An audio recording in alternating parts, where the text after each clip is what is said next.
Accessing WRMW file. Sir, I'm picking up something on the satellite. Downloading archives. Sir, I'm having a little interference. I'm checking it out right now. Alex Figueroa. Pablo. Ralph Perez. Silvio. Here we go. Welcome to Wide Range Media Webcast. Welcome everyone to a new episode of Wide Range Media. This is episode 85. I'm your host, Alex Figueroa. My co-host is... You mean co-host. My co-host. My bad. I'm used Singular. to everybody. I know. It's just me, man. This is Ralph Perez from Strange Planet. How are you? I'm doing pretty good. So this is our Aquaman review. We're going to do our spoiler for, a non-spoiler first for 5 minutes or maybe less. And then we're going to go right into our full spoiler in depth, where we hate it, where we liked it, all that mamma jamma. But first things first, let's give you what happened to our 2-week hiatus. We all went with our families, different destinations and stuff. And you're wondering, where is our other two hosts? That's right. So for personal reasons, I'll let them explain when they come back to the show. But they have a family emergency. They're not with us today, but we miss them. But they'll talk about their Aquaman review when they come back to the show next week. Mm-hmm. So let's just get into the show with our review. But again, we're brought down, so we just give you our update. What's going on right now? First things first is our website. We pulled it down. We're going to concentrate more on the YouTube. Then we'll open up once we get a bigger audience, we'll open up a bigger page, a web page to put all our media stuff together. So right now, I'll give you links to our actual new page through LipSync. But this episode will be on the go, also on iHeartRadio and Spotify, and Apple Podcast too. I keep forgetting Apple Podcasts, like in the main one. We're gonna be through all that, but anyway, first things first. Let's get into our Aquaman review. So let's get into our non-spoiler. So go ahead, Ralph. Start it off, my friend. Well, I saw it a few days ago. I decided, you know what? I'm going to go take advantage of my AMC A-list membership. And I said, I'm going to go see Aquaman. I expected to be disappointed, to be honest with you, initially. Because, as you know, Alex, especially you, Alex, DC has had quite a bad track record lately with all the other movies that it came out with the exception of Wonder Woman. I have to admit, I really enjoyed that one. But the other films did not work out. Justice League did not work out. Man of Steel was all right. And, Superman versus Batman, I forgot what that was called. The Dawn of Justice? Dawn of Justice. Yeah. Wasn't all that. So it was kind of like, But now, as I went into the theater and saw this film, directed by James Wan, I was surprisingly impressed. This was a fun movie. I enjoyed it. It was such a good time. I felt like I was watching the character development of this guy that was introduced to us in Justice League. Because when we see him in Justice League, he's kind of already there, and it's kind of like, okay, thanks, Aquaman. You look a lot hairier than the last time I saw you on those Saturday morning cartoons as a kid. And, you got tattoos, you got hair all over yourself, okay. But when I just saw the development and the story of how he came to be and how the story kind of like pushed the narrative on how he pretty much found himself and his place in this world regarding the relationship between the sea living and the land living. Big conflict there that he gets thrown into almost against his will. But then, he claims his right. He claims his place. And you see that develop throughout the film. I thought James Wan did a great job on it. He's more famous for his horror films like The Conjuring, Dead Silence, and films like that. But this was a great way for him to kind of like spread his wings and test other waters, so to speak. Yeah. And I thought he nailed it. I think they picked the right director for this, Alex. Yeah, I mean, well, it's not a spoiler, but for me, I did the same thing. I used my AMC card. Me and my wife went. I mean, she wanted to see it more than I could, but we all know why. I mean, all the females went up to see Aquaman, no shirt. But honestly, I came out of the movie theater. I was impressed. I thought it was I'm not gonna say it's like the best movie ever or the best, whatever of the whole DC thing. It was good. It entertained me. It was exactly. It was pretty shocking to say, because when you think of Aquaman, you go, "Oh God, why?" Like, who cares for Aquaman? Like, he's a superhero that no one could care about. But, yeah, like I grew up like that too. I didn't read the comic books. I saw what he did in the cartoons growing up, and I was kind of like, eh. Yeah, and I agree. And the marketable superheroes for DC is Batman, Superman, Wonder Woman, Green Lantern. You go down the line, but you never thought of Aquaman. And I was very shocked. I said, you know what? Let's give this dude a shot. Justice League version, I hated. I hated the Justice League version. I thought Aquaman did not need to be in Justice League, because there was really no need for him in Justice League. But in this one, I was like, let me see how James Wan could develop this character into maybe someone that people could like. After the debacle of Suicide Squad, I'm at this point jumping on any ship. I'm like, please give me something good. Right. So it came out. So I was like, all right. So I sat down in the theater, and let me tell you, the 2 hours and 22 minutes of this film, yes, there were a lot of parts of the movies that was dragging, but it was an entertainment movie. It's a superhero movie. And I was like, okay, I enjoyed it. I'll get into the spoiler when we get into spoiler. A lot of things that I didn't like about the movie. But overall, if you tell me, if I thought it was the best one out of all of them. I hated Wonder Woman. So I still don't understand why. I cannot stand Wonder Woman. I don't know why. I thought it was this is not a Wonder Woman review, but I know. I just didn't like Wonder Woman. I thought it was a story. The story was so boring. And it made no sense that she saved the Americans in World War I, but not World War II and the other wars that was it World War II that she No, it was World War One. Yeah, but then she disappeared for two and the other ones. I don't know about disappearance as much as we just didn't see the events that happened there. Right, but I'm just saying is that she was gone. Like, she didn't come back to help. So it's like, why did you come help in the first one, but then you disappear for part two? But anyway, that's another thing. But I didn't like it. I thought the CGI was very heavy in that movie, especially the last third act fell apart. It was way too CGI. And I didn't think she was I didn't think of her as Wonder Woman. When you see the comic books, I was like, ah. But anyway, in terms of Aquaman, because that was Wonder Woman. In terms of Aquaman, I loved it. It was a cool ride. Very cool ride. But that's all I can say right now, because I don't want to spoil it for people. If you have not seen Aquaman, go out and see it. Support DC for once, because this is an actual good movie. The whole CGI thing, we'll get into it during the spoiler. But the underworld the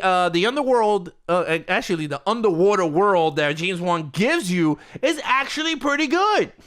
I thought it was pretty cool. Atlantis was pretty cool. And I was like, you know what? Wasn't it? I give him a lot of respect. I was like, you know what? If you guys haven't seen it, you want to dip into that whole Aquaman Atlantis, go out and watch it. You're not going to be disappointed. Unless you want to nitpick because you read the comic books, then by all means, you could do that, because I think they gave this guy new powers. But you know what was even cooler? One thing that threw me off, and I mentioned this in my review on my channel. Mm-hmm. I always thought it was weird how in the cartoons he would speak to the fish and speak to the sea animals using that sonar thing. Yeah. And he did it in this movie. Mm-hmm. But it was kind of cool. I was all right with it. I was like, yeah. No, it was pretty cool. I mean, certain abilities that he portrayed in the movie, I thought was pretty cool. Yeah. I thought it was, I thought it was a very well developed, like you said, a very well developed character, especially for if you didn't read the Aquaman books or nothing like that. You actually can understand what's going on.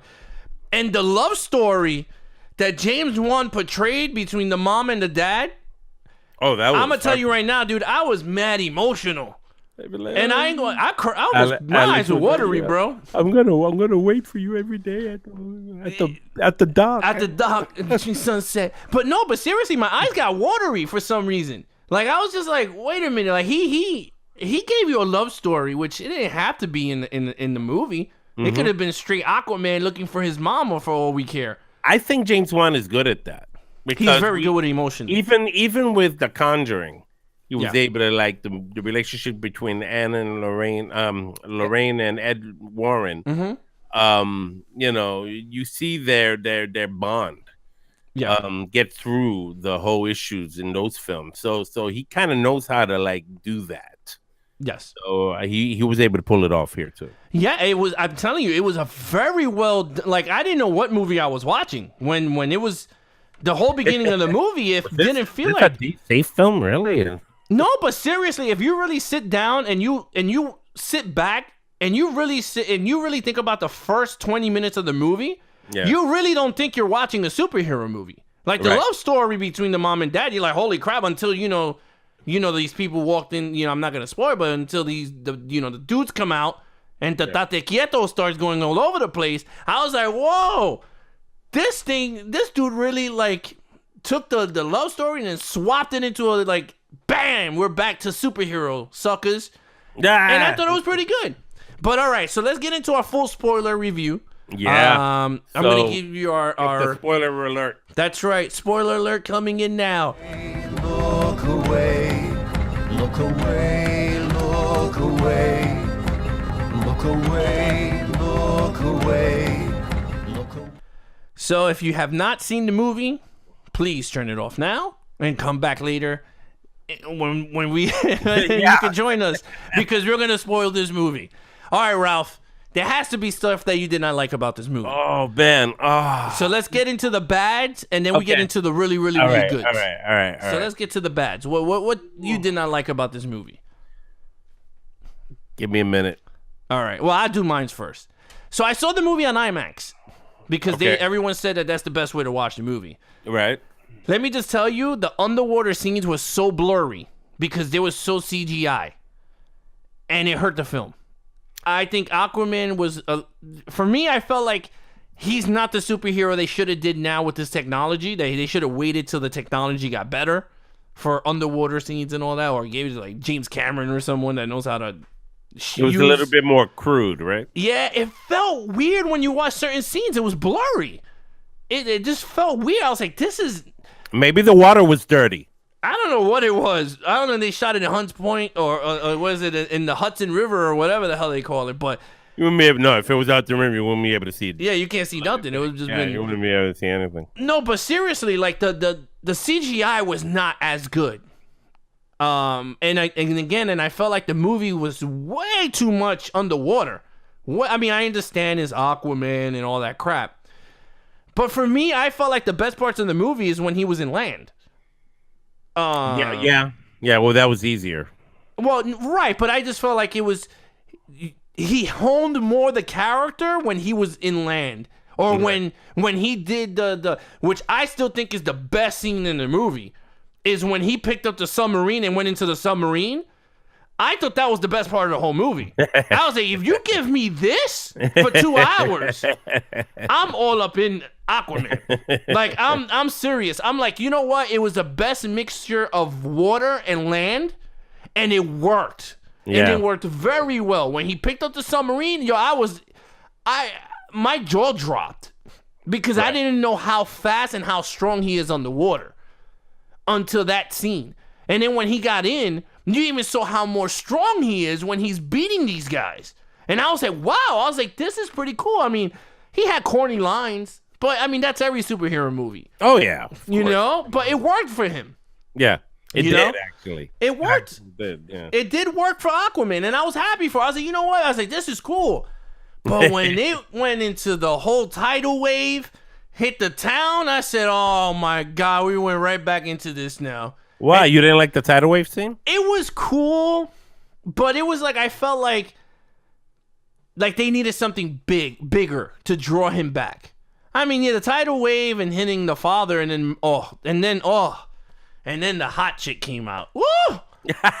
Oh, Lord Almighty! The one with the red hair? I forgot her name. Oh, Mira, Princess Mira. Oh, let me put her up on the screen for everybody to see. Oh, look at it. Oh, she is beautiful. Hey, you're married. It's all right. It's okay. It's okay. It's okay. If my wife could see Aquaman, I could see Princess Mira. No, but honestly, she came out, and you know what? When she came out, it made the movie better. She was really good in this. She was really good. And what's the actress's name? Oh, Amber Heard. I think that was like Johnny Depp's ex-wife. That's the one that they went to like all these divorces and all this craziness. Okay. Well. But yeah, Amber Heard, she was good. I was like, yo, all right. I was like, she reminded me with the red hair. She reminded me of the Little Mermaid or something. That's what my wife said. She called her Ariel. I was like, okay. Yeah. It was kind of like that. Yeah. I thought the scene that made me go, what the hell, is when they did the Indiana Jones and the Lost Trident, and they had to go to like the safari desert, and they played the Toto music from Africa in disco. I mean, in techno, they were like, hey, I want to take you away from you. I like that song. No, the song is cool, but it was like the techno version. In Africa.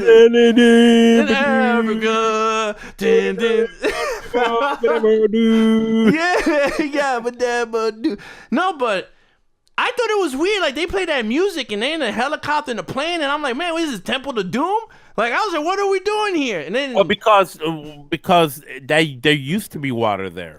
No, I understand. No, I understand, but I just felt like that scene didn't need to be there. Earth Science 101, dude. Earth Science 101. Right, but I'm just saying, if you wanted to make the movie a little bit quicker, there were scenes that you could take out, and that was one of the scenes you could have took out. Yeah, like it was the whole. I was like, oh my god, I felt like. You know what was very Indiana Jones? What? When they were trying to unveil the riddle from the message in the bottle. Oh, when he had to put it in the king's eye. Yeah. Like which one? Italy? Like he knew his history. Yeah, like, that was very. Which one of those statues was an actual king? Yeah, which was the first Caesar. So it was weird. I was like, how do you know that? And well, he said his father taught him this stuff, but I was just like, all right, that was very like. But yeah, that was weird. And then another weird thing is like Black Manta didn't need to be in the movie. That's the only gripe I have. I'll put him up on the screen if you didn't see. He was more of a side thing, right? I mean, in the beginning, that submarine scene, you saw how that kind of developed, which was awesome. It was, but it kind of like became an afterthought throughout the rest of the film. Exactly. And then it obviously they're milking it and preparing it for its own thing in another movie to come. Oh, obviously, because if you saw the post-credit scene, you saw the post-credit scene? Yeah. That him and the guy who said that there's Atlanteans already in the world. Yeah, exactly. Yeah. So when you see that, it's like, okay, now we know why they're trying to set this up. I guess I could see why James Wan felt he had to like put that in there because it may not have made sense to just jump into a later movie without some background. So he kind of mixed it in there, but it did feel like it was a little off-colored from the rest of the film. And when I say off-colored, I mean I'm not racist. I mean like offset plot-wise from the rest of the movie and stuff like that. I think that this is I think what's the name of the bad guy again in that? Black Manta. Black Manta. I was walking around saying Black Lantern, and I don't know why. Black Manta. I think that is going to really flesh out in another film, and it's going to really be good. If it follows up with this, yeah, I'm gonna like it. I agree with you. If Aquaman 2 is all about the Black Manta searching for him and doing all this stuff, or bringing his people to the Atlantis and blow up all this stuff, like I don't care. Like that would be cool. But the beginning, like I said, the beginning of the movie where Aquaman goes in that submarine and he meets Black Panther. Black Manta, I thought it was really good. Like I was like, wow, they're gonna continue going. But then all of a sudden they switched to like Patrick Wilson. Yeah, they went to straight to my man King. I don't even know what's his real name. King. I call him Ocean Master. Ocean Master. Yeah, you got the guy. I'm Ed the Lauren. gatekeeper. Don't even get me started with that part. You didn't like Patrick Wilson? I like that. He was good as the brother, but it was hard for me. Half brother. Well, half brother. It's still brothers, but his half brother. It was cool, but again, when you bring in the Black Manta, I was thrown off because I was like, damn, he has to fight two bad guys. Yeah. In this movie, and I was just like, oh Lord, I was like, but it was, excuse me, it was pretty cool because I liked the conflict that the brother had. Right. That the humans was destroying the ocean, which we're still we're doing now in real life, which I thought it was pretty cool. I was like, you know what? Send a tidal wave and kill the humans, man. I was like, they should have did that a long time ago. And then Dolph Lundgren was in it too. It's amazing because I think that for me, I think the biggest conflict was the reason why this, what's her name? Queen what again? The redhead? Mira? Prince Mira. Prince Mira. Yeah, Princess. Princess Mira. Yeah, Mira. That's the Spanish version. That's the Spanish version. Aquaman and Princess Mira. Princesa Mira. I liked the idea of the conflict between the land and the sea. How this guy, the gate master, the sea master, the gatekeeper, the sea master, played by Patrick Wilson. He wanted to create a war between the land and the sea. They wanted to take over. He wanted to take over the land.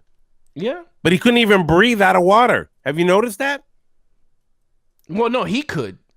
Are you sure? Yeah, because they fought in the top of the submarine at the end of the movie. Him and Aquaman. Who are you talking about? Ocean Master. What submarine? The top of the machine. Remember when they went after that whole epic battle underwater? Oh yeah. They went all the way to the top of the surface and they started fighting. You're right. I thought for a minute there was a point in the movie where I was thinking, wait, he can't breathe out of water? No, the other people can't breathe because they had the underwater machines and all this stuff. Right. Of course. Yeah.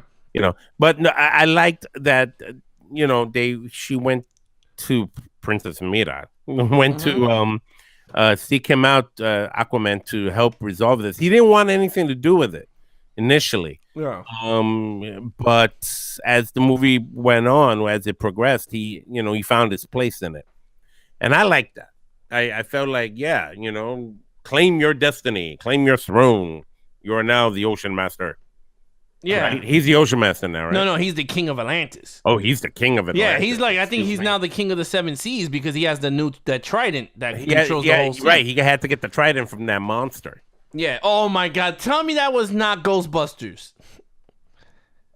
When they were remember when they fought Gozer?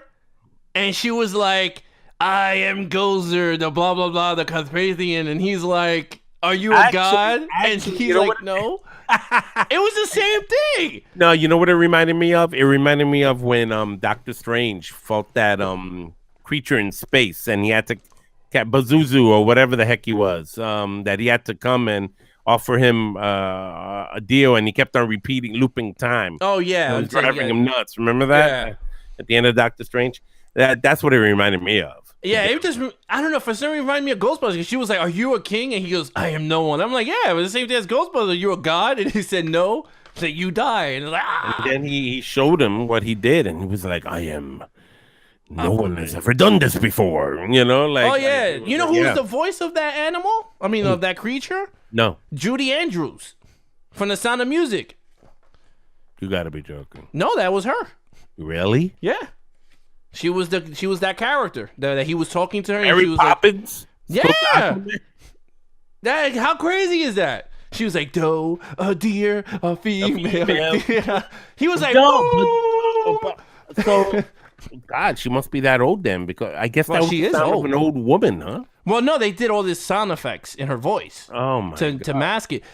Again, the sound of let me just get this out of the way. Please. The underwater effects when they were talking was annoying. They sounded like the basketball announcers in basketball games. When they talk, they were like, and your starting five for your New York Knicks.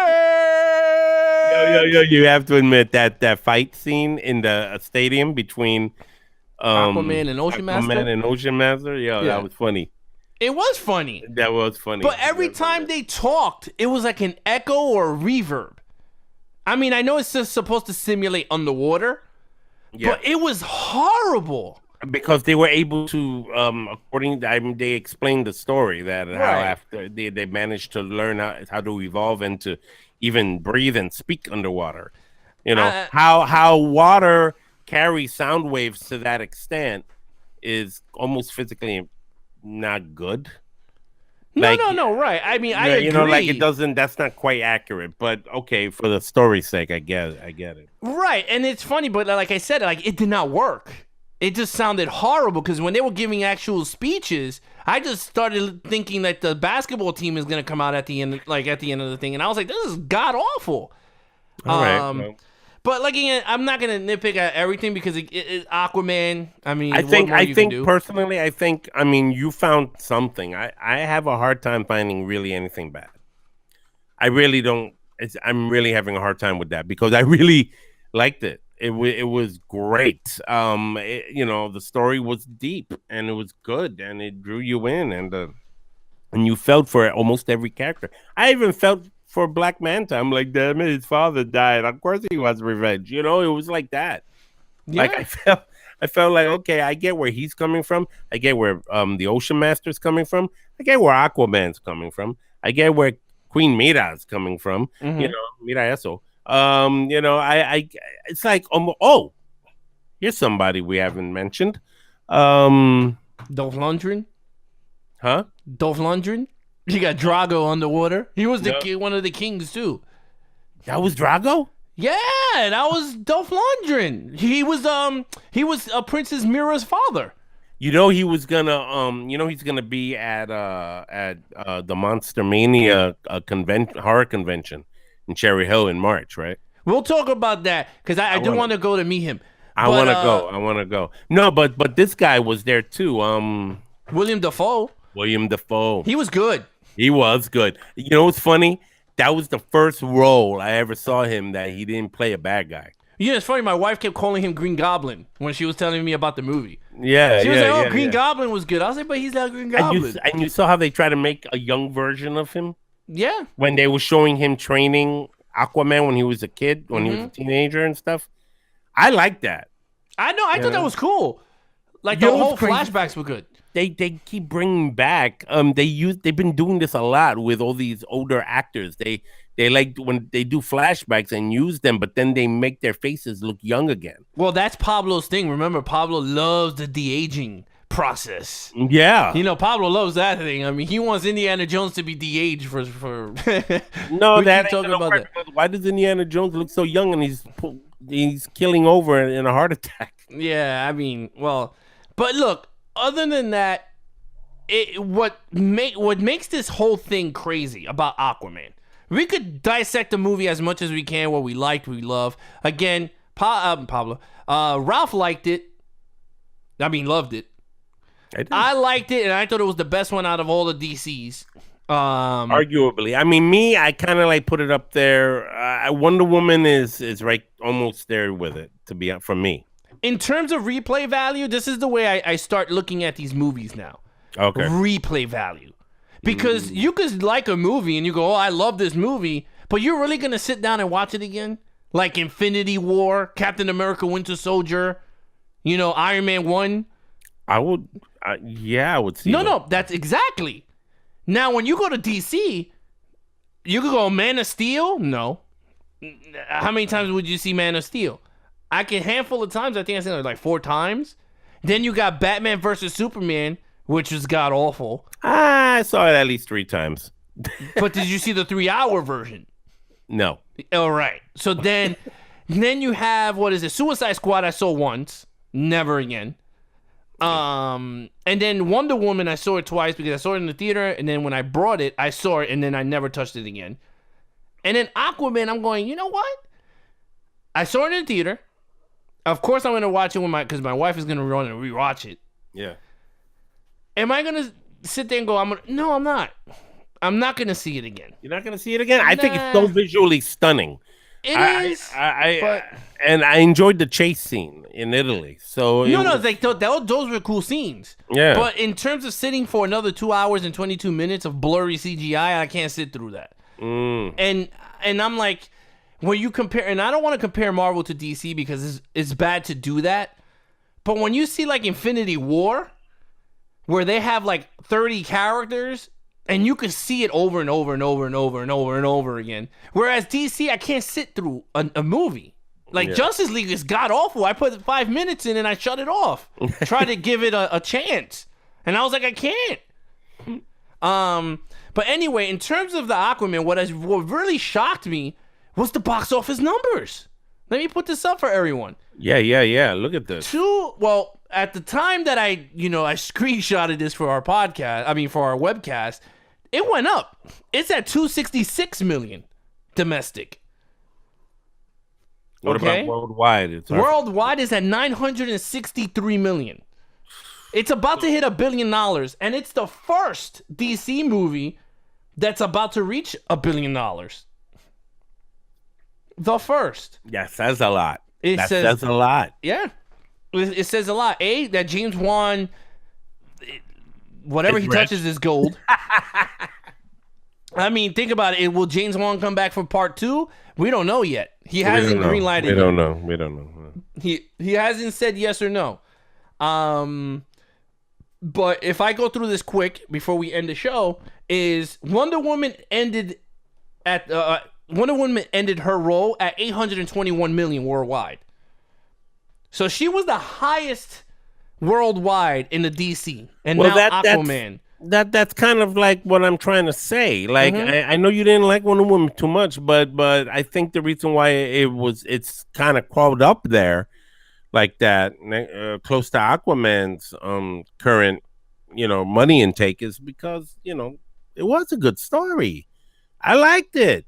It was good. Gal Gadot, really, I enjoyed it. What would be the true test is part 2. Right. Because if part 2 comes out and it's doo-doo, I mean, let's be honest, they have Kristen Wiig as Cheetah, and I don't like Kristen Wiig, so it's going to be very hard for me to sit for 2 hours to see her as the villain in Wonder Woman. It's like a double negative for me. I hated Wonder Woman, and I hate Kristen Wiig. So it's like, oh, Jesus, I got to sit through this. But I'm going to do it for this webcast. Go for it, yeah. But, I'm sorry. Batman v Superman was the first highest grossing at 873 million, then Wonder Woman. But now Aquaman just beat all of them in one shot. So, like you said, it does say a lot. And it does.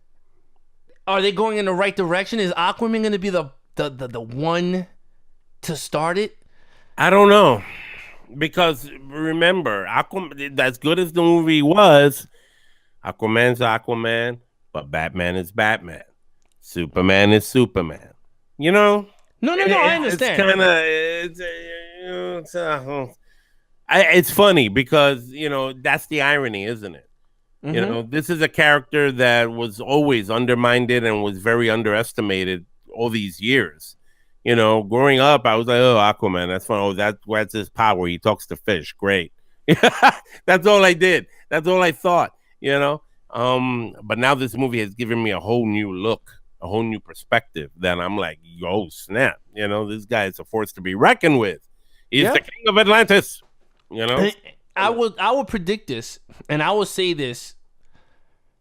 DC should stick with doing just solo movies. And do not try to connect all of them. Yeah.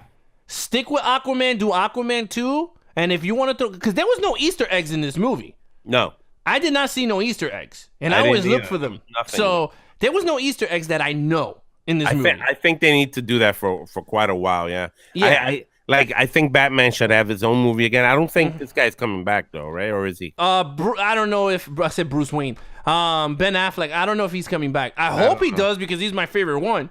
Well, if he does, I think he deserves his own movie. Exactly. For this, at this point. So let's just roll with that. Yeah. And like I said, I think, like you said, Batman should have his own series or franchise. And then if you want to connect in the third one, go for it. Try it and whatever. Same thing with Superman, Green Lantern. You need to do a 3 trilogy so people know what the hell's going on with Green Lantern. Right. Same thing with Aquaman, The Flash, same thing. But again, Aquaman took the cake again. 31 million, I think, this box office weekend. Number 1. Glass comes out the 18th. Will that knock it down? But Pablo texted me from Florida, and he said that it got a lot of mixed reviews. So Aquaman could still be supreme. Yeah, we got to be careful with Glass because, you know, M. Night Shyamalan is kind of like... Shyamalan, ding dong. How do you pronounce it? I don't know. M. Night... I'm never good at pronouncing his name. I can never, whatever. I call him the crappy director. Babylon? I don't know. Yeah, M. Night Shyamalan. Shyamalan, ding dong, whatever. But, yeah, so... All right, so let's just end it. All right. Ralph, well, there's your stuff. There we go, people. Your Aquaman review by Alex and I. I also have a similar review on Strange Planet NYC. All you have to do is type in Strange Planet NYC in the YouTube website browser, search engine, and then you'll find my channel where I review that and other movies coming up. I'll be also doing Bird Box real soon. So stay tuned for that one. All right. Anything Wide Range Media. Again, we started everything from scratch. We started bringing down. So I'm going to give you everything quick. We have a phone number now that you could call. And if you want to give us a voicemail, what you thought about Aquaman, you could leave it. Also in our voicemail, in our message box or whatever you call it, voicemail. In our voicemail. So if you want to call, it's 1-609-727-2461. Leave us a voicemail what you thought of Aquaman, and we'll play next week on our live show what you thought of Aquaman. Also, you can email us at widerangemediawebcast@gmail.com, Twitter at widerangemedia, or Instagram, which I don't even have up there, but on Instagram you could check us out at widerangemedia_webcast. And also, if you want to listen to our podcast, if you're not on iPhone or Android, you can listen to us there, iHeartRadio, Spotify, or you could go to, you could also go to our, what is it called? My bad. The website you shut down, Alex. No. It's widerangemedia.lipsync.com. And you can listen to all our podcasts there. Yeah, I was like, you know what? I was like, why am I getting thrown off? And it's so much information going everywhere. But yeah, you could go there, widerangemedia.lipsync.com. You could check out our stuff there. Please, if you like this video, hit the like, subscribe to our channel. Other than that, I think that's pretty much it, man. There's a lot of information I had to say, really man, quick. Really. But don't worry about it, because when we go live next time, you'll get a chance to even share more information, Alex. That's right. Next week, Wednesday, I think.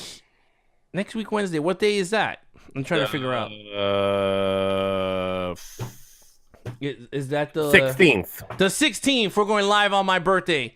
Wednesday. We're going to have a birthday bash. Oh, we're going to have cakeys. Yeah, that's right. We're going to do a cake candles. live. Yep. So next week, live, 9:00 p.m.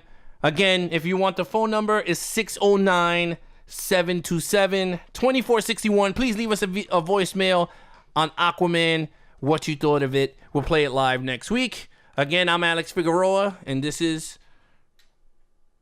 Oh, me? Yeah. And this is... I thought you were going to say, this is Wide Range Media. This is Ralph Perez. All right. We'll catch